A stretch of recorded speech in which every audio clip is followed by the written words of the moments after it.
এত বড় অন্যায় তো আমি মেনে নিতে পারবো না বা নিবও না। কালকে বলেছিল 50,000, আমি মানিনি। আজকে আবার 1,00,000, তাও আমি মানিনি। আমি এর সুষ্ঠু বিচার চাই। আমি টাকার জন্য এসব করিনি। ও যে আমাকে সারা মূল্য পরিচয় দিছে, আমি ওনার 4 নম্বর ওয়াইফ। আচ্ছা, আপনি কি টাকা দিয়ে মীমাংসা করতে চাচ্ছে? করতে চাচ্ছে, হ্যাঁ। সেটা কি এই পর্যন্ত সিয়াম এসেছিল টাকা নিয়ে? না, সে আমার সে নেই। তা কে আইছিল, তাদের নাম মিঠুন ভাই বললো? আসছিল, আর ওই যে আমার ওই ভাই আশরাফুল ভাই। ভাই এখানে আছে? হ্যাঁ, আছে। আচ্ছা, আশরাফুল আমি ভাই আর এটার মিঠুন সুবিচার ভাই। চাই। আচ্ছা, ওকে।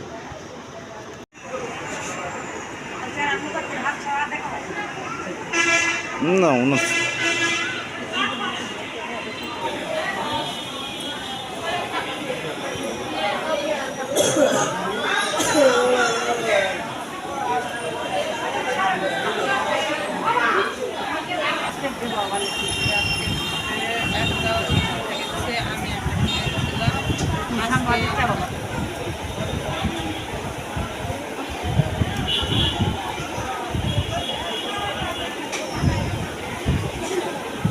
আমাদের ভালো বুঝবে সেটাই।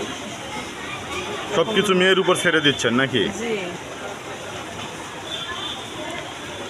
এছাড়া আপনাদের মানে পার্সোনাল কোনো কথা নেই? না, আমার বলার কিছু নেই। মেয়ে যে ডিসিশন নিবে সেটাই রাইট। সেটাই রাইট।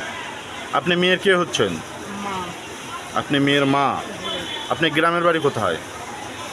ওই যে মধ্য আক্কেলপুর, মধ্য আমাদের ডক্টর মুর্শিদ মাদ্রাসা ওখানে। আপনার মেয়ে কি চাকরি করতো? হ্যাঁ, কোন জায়গায়? এই নয়ন ডাক্তারের ফ্যাক্টরিতে। নইন ডাক্তারের ফ্যাক্টরিতে পা পুষে দিয়া অপারেটর। পাপুসের ওখানে। হ্যাঁ। আপনারা কি আইনের কোনো আশ্রয় নিছেন? জি না। এখনো লন নাই?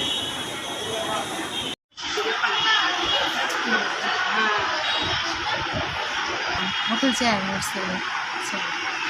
মুঘল চেয়ারম্যান ছিল সিয়াম, ওই অনৈতিক অনৈতিক কার্যকলাপ করে আমার সাথে।